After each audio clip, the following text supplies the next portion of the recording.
मन्दिरको देब्रेपट्टि कलशको लागि नाम लेखिरहेको छ। हाम्रो खिना खड्काजी, कमल खड्काजी नाम लेखिरहेको छ। हाम्रो मन्दिरको ढोकाको देब्रेपट्टि कलशको लागि नाम लेखिरहेको छ। जो पनि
भाजी मार्केट हाल्नु त्यो अगाडि गेट सजाएको छ र छोडा छ।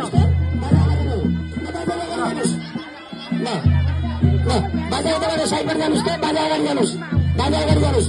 स्वयंसेवकज्यू लाइन रोक्नुहोस् त, झन्डा लाइन रोक्नुहोस् त, स्वयंसेवकज्यू बाजा अगाडि लगाउनुहोस्।